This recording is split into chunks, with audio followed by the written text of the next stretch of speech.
Hello students, welcome to the fifth lecture of the chapter skewness, moment, kurtosis and we are on unit number 2.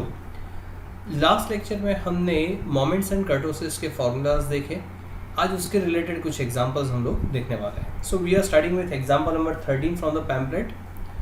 From the following find out moments based skewness. आपको skewness find करने के लिए बोला है, but skewness moment based skewness बोला है, coefficient of skewness and kurtosis and comment on the nature of distribution.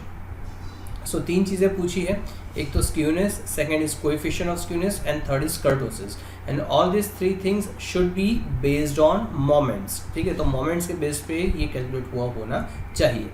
तो चलिए हम लोग फॉर्मूला पहले लिख देते हैं कि मोमेंट बेस्ड स्क्यूनेस का फॉर्मूला क्या होगा. So the skewness equals to beta 1 और बीटा 1 का फॉर्मूला हमने कैसे याद रखा था. It was 1 2 3. So that means it is mu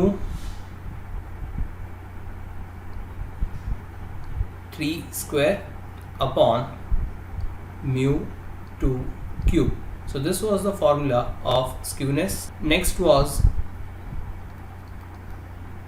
coefficient of skewness. Coefficient of skewness was nothing but the root of beta 1, and third thing, that is kurtosis. So kurtosis is basically beta 2 and the formula for kurtosis was mu 4 upon mu 2 square. अच्छा, तो ये हमने skewness, coefficient of skewness and kurtosis का formula लिख दिया है. अब देखते हैं कि ये कैलकुलेशन करने के लिए हमें क्या क्या चीज़ें चाहिए होगी. सो सबसे पहले हमें चाहिए होगा mu 2 which is actually in the base of beta 2 and beta 1. Next is mu 3 which is numerator of beta 1 and mu 4 which is numerator of beta 2.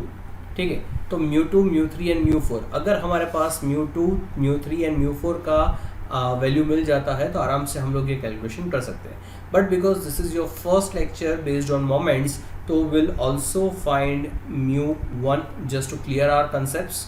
ठीक है, अब हमारे पास mu 1, mu 2, mu 3, mu 4 find करने के लिए दो तरीके थे. पहला तरीका था जहाँ पे हमने डायरेक्ट मेथड से फॉर्मूला लिखा था which was sigma x minus x bar upon n वाला फॉर्मूला था. और दूसरा मेथड जो था उसमें हमारे पास mu 1 dash, mu 2 dash, mu 3 dash and mu 4 dash अगर अवेलेबल है तो एक कन्वर्जन का मेथड था जिसमें इसको कन्वर्ट करके हम लोग म्यू 1 2 3 4 फाइंड कर सकते थे. बट बिकॉज इस एग्जाम्पल में हमारे पास म्यू 1 2 3 4 डैश अवेलेबल नहीं है तो हम लोग इसका ओरिजिनल फार्मूला ही यूज़ करेंगे. So let's write the formula so that we can know कि हमें क्या क्या फाइंड करने की ज़रूरत होगी. So the formula is, because question देख लेते हैं. क्वेश्चन में हमें मेजरमेंट यानी कि एक्स दिया है और साथ में फ्रीक्वेंसी यानी कि एफ भी दिया है, यानी कि डिस्क्रीट फ्रीक्वेंसी वाला एग्जाम्पल है एंड फ्रीक्वेंसी वाला एग्जाम्पल है. तो उसके लिए फॉर्मूला था sigma F I x minus x bar upon N. For mu 2 it is sigma fi x minus x bar square upon n. For mu 3 it is sigma fi x minus x bar raised to 3, that is cube, divided by n. And for mu 4 it is sigma fi x minus x bar raised to 4 upon n. तो ये चार formulas है जिसको use करके हम लोग calculation कर सकते हैं. बट ये चारों फार्मूला फाइंड करने से पहले हमें जो चीज़ चाहिए होगी वो होगी एक्स बार. तो एक्स बार का फार्मूला देख लेते हैं. एक्स बार इक्वल्स टू, अब फार्मूला 3-4 फार्मूला हमने देखे थे एक्स बार के, तो देखते हैं कि किस टाइप का डेटा है, उस हिसाब से फार्मूला डिसाइड करते हैं. तो अगर आप यहाँ पे देखो तो हमें मोमेंट्स यानी कि एक्स आई दिया गया है एंड फ्रीक्वेंसी यानी कि एफ आई दिया गया है. So basically this is discrete frequency distribution and that's why the formula for xi x bar will be sigma fi xi upon n. ठीक है, तो इसके लिए fi xi मैंने ऑलरेडी फाइंड कर लिया है which is 10 into 6 will give you 60, 11 into 6 will give you 66 and so on, and this is your total of frequency which will become your n, and this is 360 is the total of your f I x i. तो इसके ऊपर से हम लोग x बार calculate कर सकते हैं. चलिए तो कैलकुलेट करते हैं। Sigma F I x I is 360 upon number of observations are 30, so your mean will be 12। अब इसके ऊपर से हम लोगों को जैसे μ1 μ2 μ3 μ4 फाइंड करना है, तो उसके लिए हमें चाहिए होगा sigma F I x minus x bar. तो उसके लिए सबसे पहले हमें x minus x bar find करना पड़ेगा। So x is 10 minus x bar is 12 will give you -2। वैसे ही 11 minus 12 will give you -1, 12 minus 12 will give you 0, 13 minus 12 will give you 1, 14 minus 12 will give you 2, and 15 minus 12 will give you 3. So this is your x minus x bar, but हमें x minus x bar नहीं, हमें जो चाहिए वो है fi into x minus x bar। तो ये जो x minus x bar है उसको हमें पहले फ्रीक्वेंसी के साथ मल्टीप्लाई करना पड़ेगा। So 6 into -2 will give you -12, 6 into -1 will give you -6, 7 into 0 will give you 0, 5 into 1 will give you 5, 5 into 2 will give you 10, 1 into 3 will give you 3, and total of this is 0. So mu1 is equal to 0 upon n is 30, and 0 upon anything will give you 0. अब एक चीज़ यहाँ पे ध्यान रखो, mu1 is always 0, ये हमने theory में देखा था। अगर एग्जाम्पल कैलकुलेट करते वक्त अगर μ1 का आंसर 0 नहीं आता है, उसका मतलब कि कैलकुलेशन में कहीं ना कहीं मिस्टेक हुआ है। μ1 का आंसर हमेशा ही 0 होना चाहिए, चाहे फिर वो रॉ डेटा हो, डिस्क्रीट फ्रीक्वेंसी हो या कंटिन्यूस फ्रीक्वेंसी हो। Next is μ2। So the formula for μ2 is sigma F I x minus x bar square upon n. हमारे पास एफ आई एक्स माइनस एक्स बार था, अब हमें चाहिए एफ आई एक्स माइनस एक्स स्क्वायर। तो ये जो स्क्वायर है वो सिर्फ एक्स माइनस एक्स बार का है, इसीलिए f i into x minus x bar को हम लोग मल्टीप्लाई कर लेंगे एक्स माइनस एक्स बार से। सो ये x minus x bar into this x minus x bar will give you x minus x bar square. So basically what will do, -2 into -12 will give you 24, -1 into -6 will give you 6, 0 into 0 will give you 0, 1 into 5 will give you 5, 2 into 10 will give you 20, and 3 into 3 will give you 9, and the total of this will be 64. So it will be 64 upon number of observations are 30, and so answer of mu2 will be 2.13. Next हम लोग calculate करेंगे mu3 के लिए हमें चाहिए f आई x minus x bar cube. तो x minus x bar square हमारे पास available है, उसको हम लोग x माइनस एक्स बार के साथ वापस से अगर मल्टीप्लाई करेंगे तो will get x minus x bar cube. So basically what we are doing is -2 into 24 will give you -48, -1 into 6 will give you -6, 0 into 0 will give you 0, 1 into not this 0 but this 0 equals to 0, 1 into 5 will give you 5, 2 into 20 will give you 40, and 3 into 9 will give you 27, and total of this will be 18. So this is 18 upon number of observations are 30, and the answer will be 0.6. Now let's calculate mu4. mu4 is basically fi x minus x bar raised to 4. So हमारे पास x minus x bar raised to 3, यानी cube वाला तो values available है, उसको वापस से हम लोग x minus x bar के साथ मल्टीप्लाई कर लेंगे तो will gate fi x minus x bar raised to 4. So it is basically -2 into -48 will give you 96, -1 into -6 will give you 6, 0 into 0 will give you 0, 1 into 5 will give you 5, 2 into 40 will give you 80, 3 into 27 will give you 81, and total of this is 268. So 268 upon 30, and the answer of mu4 will be equal to 8.93. ये सारे numbers मैंने nearest digit में round of किए हैं। सो decimal के बाद 2 digit तक के वैल्यूज़ मैंने लिए हैं। एंड इट इज़ रिकमेंडेड कि आप भी इसी तरीके से राउंड ऑफ कर लो तो सही रहेगा, कैलकुलेशन भी ईजी हो जाएगा। चलिए, अब जैसे मैंने आपको बताया था कि हमारे पास μ1, μ2, μ3, μ4 अगर अवेलेबल है तो skewness, coefficient of skewness and kurtosis आराम से कैलकुलेट कर सकते हैं। So let's start with skewness. So beta 2 is basically μ3 square upon μ2 cube. So μ3 square is 0.6 square upon μ2 cube. μ2 is 2.13 and cube of that.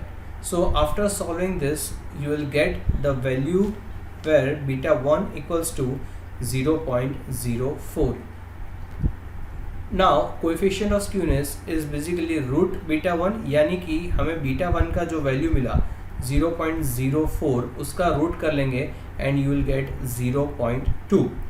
अगर beta 1 का जो value है वो है 0.039 समथिंग, अगर वही चीज़ आपने कैलकुलेटर में रखी और डायरेक्टली उसका रूट कर रहे हो तो you will get the answer of 0.193 and which is also correct. So both the answers are correct in this case. Kurtosis which is beta 2 which is μ4 is 8.93 upon μ2 square which is 2.13 square. इसको solve करने पे beta 2 का answer आएगा 1.96 and that is your beta 2। यहाँ पे आपका calculative part खत्म होता है, लेकिन एक और चीज़ आपको पूछा है, comment on the nature of distribution. So let's comment.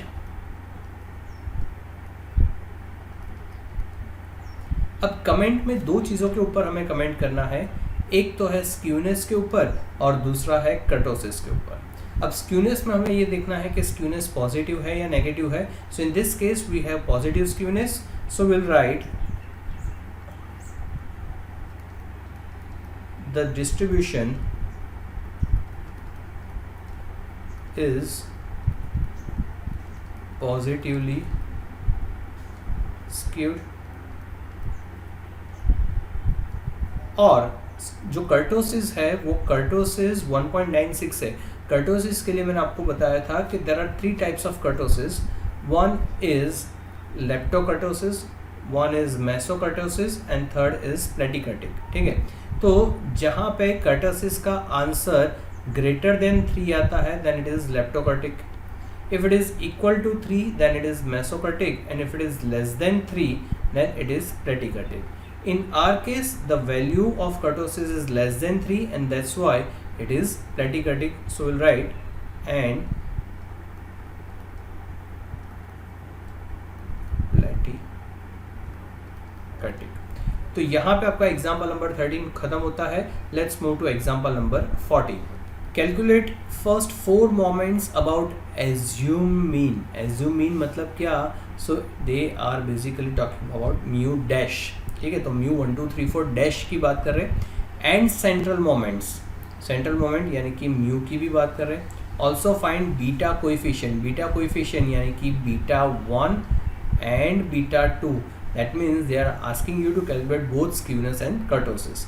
Comment on the nature of distribution और फाइनल स्क्यूनेस कर्टोसिस का जो भी आंसर होगा उसके ऊपर हमें कमेंट करना है। तो सबसे पहले तो बात करते हैं म्यू 1 डैश की बात। तो सबसे पहले हम लोग म्यू डैश के नंबर्स की बात करते हैं। So let's right mu 1 dash, mu 2 dash, mu 3 dash and mu 4 dash. अब इसका फॉर्मूला क्या था याद करो।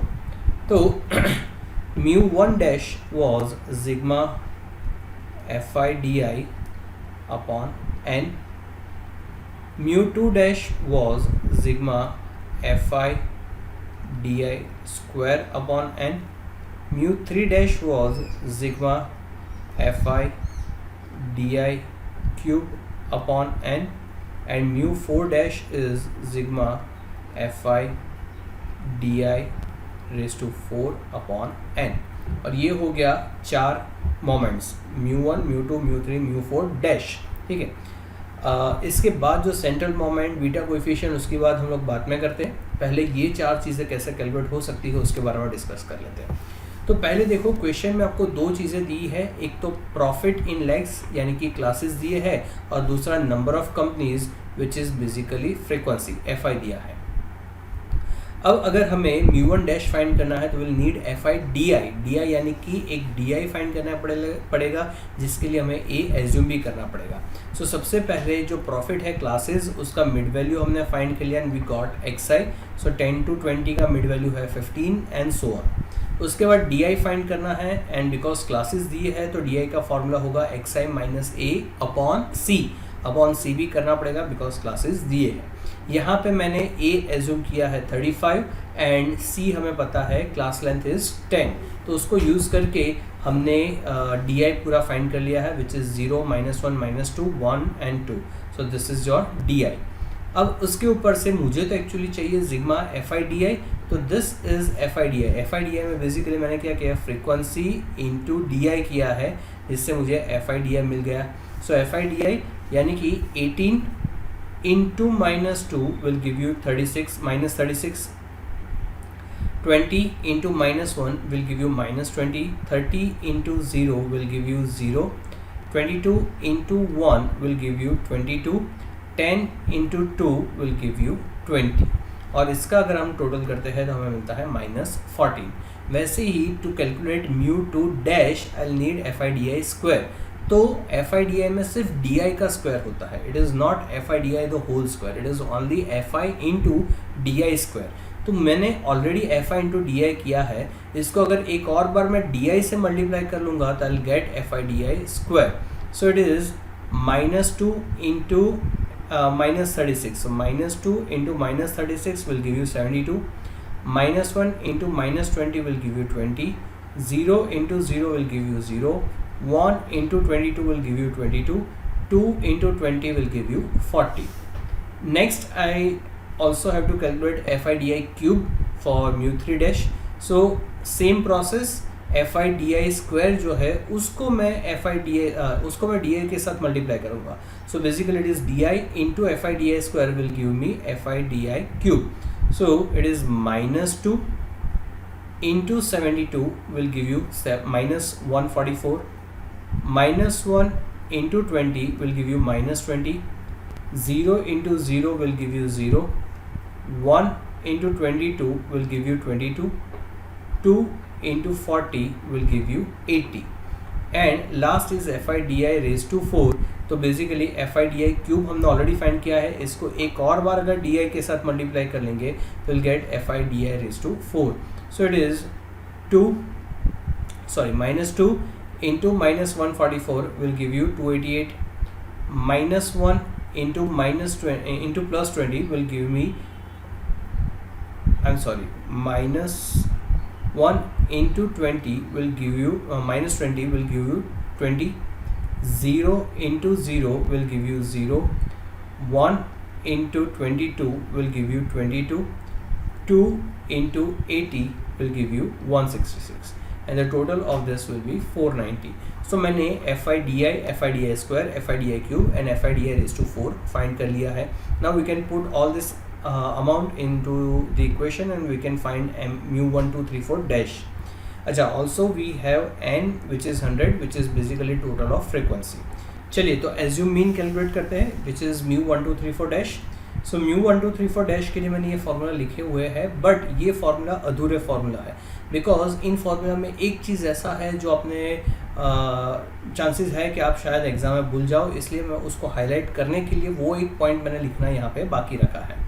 सो जब भी ये फार्मूला लिखते हैं सो μ1 डैश के लिए फार्मूला है sigma FI DI upon n, but इसके साथ एक और चीज़ आता है बिकॉज ये कंटिन्यूस फ्रीक्वेंसी है, because classes are there and DI को कैलकुलेट करने के लिए भी हमने क्लासेस यूज़ किए हैं, तो यहाँ पे होगा इंटू C, वैसे ही यहाँ पे होगा into C square because it is μ2 dash, यहाँ पे होगा C क्यूब और यहाँ पे होगा इंटू C रेज टू 4।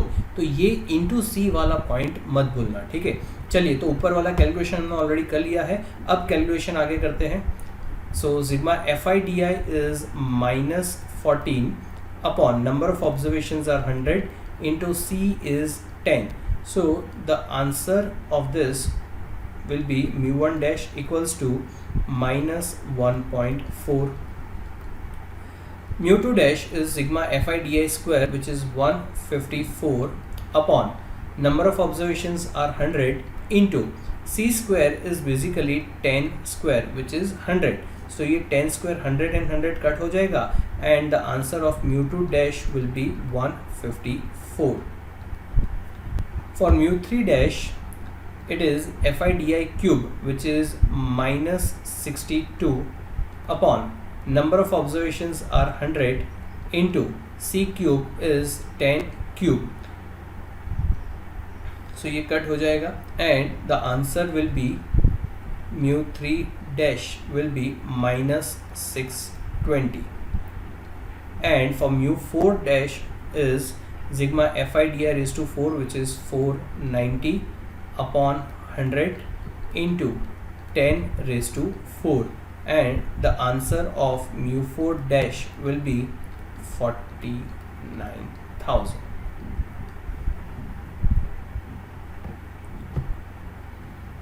अब सेकंड चीज जो आपको पूछी है वो है central moments. Central moment is basically mu 1, mu 2, mu 3 and mu 4, जिसके फॉर्मूला मैंने ऑलरेडी लिख दिए हैं और ये फॉर्मूला कैसे याद रखने हैं उसके बारे में डिटेल में मैंने आप लोगों को लाइव लेक्चर्स में समझाया है.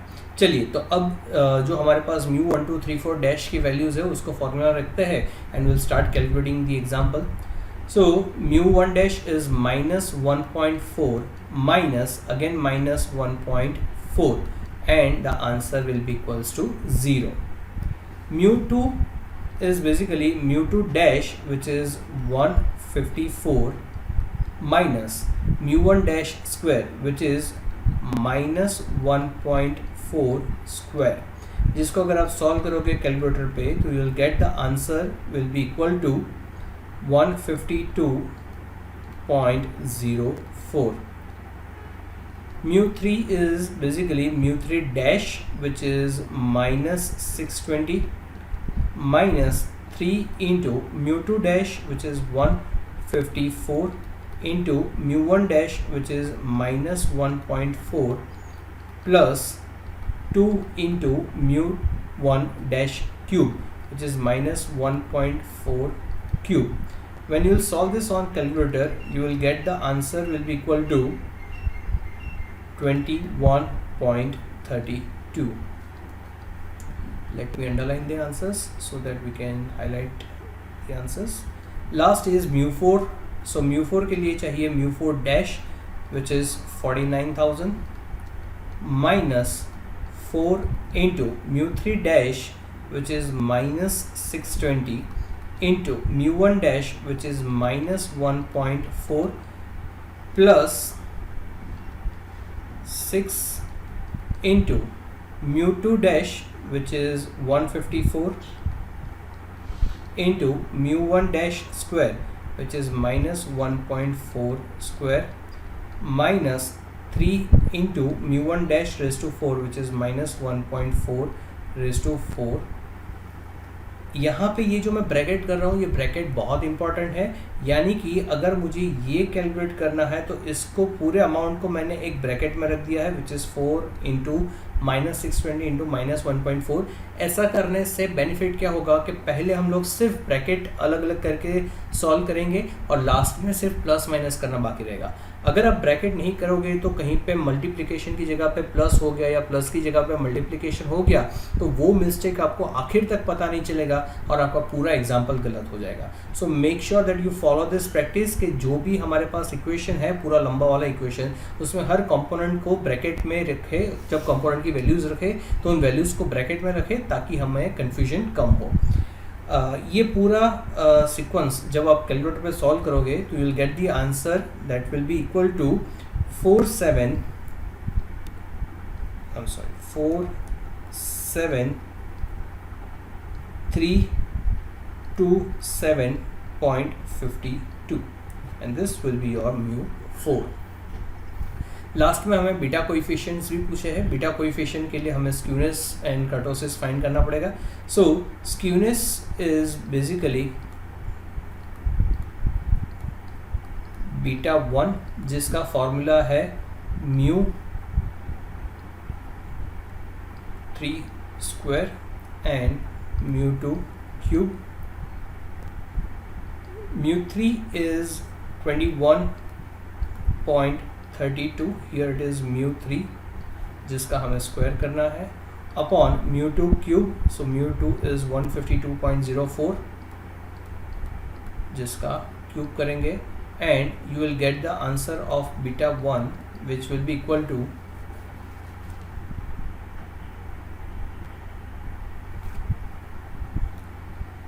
0.0121। अच्छा, ये अप्रॉक्स मैंने नंबर लिया हुआ है राउंड ऑफ करके, राउंडिंग ऑफ एरर हो सकता है आपका 0.0121 की जगह पे 0.019 या 0.012 या 0.123 ऐसा कुछ भी हो सकता है, that is also completely all right. Next is kurtosis which is beta 2,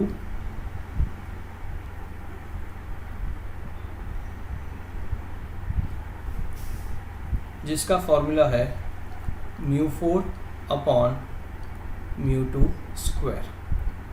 so mu4 is 47,327.52 upon mu2 square is 152.04 square, and the answer of kurtosis will be equal to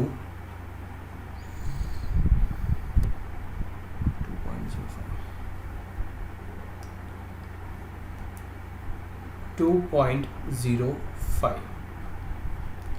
अब हमें कमेंट भी करना है, comment on the nature of distribution. So दो चीज़ें हैं, skewness positive है या नेगेटिव, एंड कर्टोसिस किस टाइप का कर्टोसिस है, प्लेटो, मेसो या लेप्टो।